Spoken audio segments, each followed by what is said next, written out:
They stood on my doorstep with plastic smiles and hands full of guilt. Mom held a pie.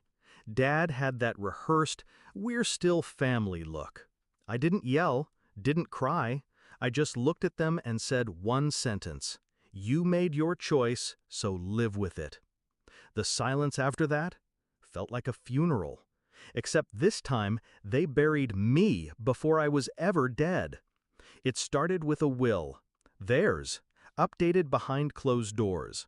I found out by accident. A cousin mentioned it. Didn't know your sister got the house in the lake cabin, she said casually. I froze. I laughed at first, nervous, awkward. No way, I said. They wouldn't do that. But they did. Everything, property, savings, the heirloom jewelry even my grandmother promised me, signed over to my sister. Not split, not fair. Everything. I didn't confront them right away. I let it simmer. I smiled at family dinners, nodded when Mom said, "You've always been so independent." I watched my sister flaunt her new car, bought with money that should have been ours. Not once did she ask if I was okay. She never needed to. She already knew. I started looking through old photos. Birthdays where she got the gifts and I got the chores. Graduations where she got applause, I got silence. They didn't start favoring her in the will, they just finished it. But I wasn't going to beg. That's not how I move. I waited, observed. Let them think I was fine. Then I started pulling strings. Step 1, I changed my number. Quietly, no big family text, just disappeared from group chats.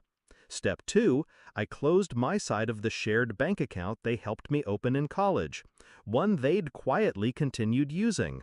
They'd gotten too comfortable. Step 3, I unfollowed them all. No dramatic announcement, just digital silence. I became a ghost. That's when they came knocking. A week after I found out, like they felt the shift, like my distance suddenly threatened their control.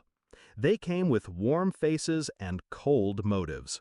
I opened the door, let them speak. Mom said, "We didn't mean to hurt you." Dad added, "We just wanted to make sure your sister was secure."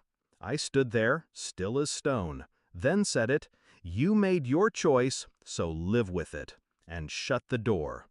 But they didn't walk away. They took it public. The guilt trip came through Facebook first. Mom posted an old photo of us, captioned, "Family isn't perfect, but love heals all."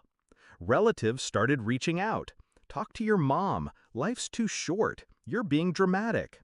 Even my sister posted, "Being the favorite is exhausting sometimes," with a laughing emoji.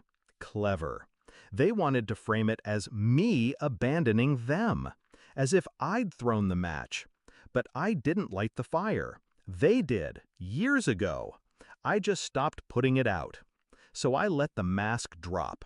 I messaged the cousin who told me, sent her the legal documents I pulled, the revised will, the transfer deeds, the dates. Then I sent screenshots to my godmother, the one who helped raise me when Mom needed a break. Then to my uncle, who always asked why I looked tired at family parties. No context, just facts. The silence from them? Beautiful. The noise from my parents after? Predictable. Mom texted, "How could you do this to us?" I replied, "Funny, I was wondering the same."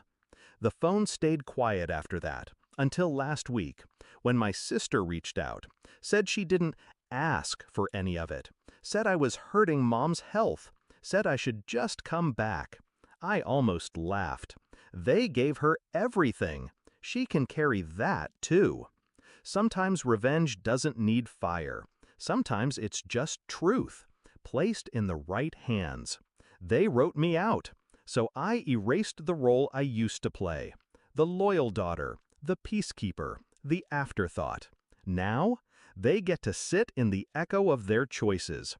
They gave her everything, and now they get nothing from me. Not my voice, not my time, not my forgiveness. Justice doesn't always look like courtrooms and cameras. Sometimes it's just a closed door and the sound of someone walking away for good.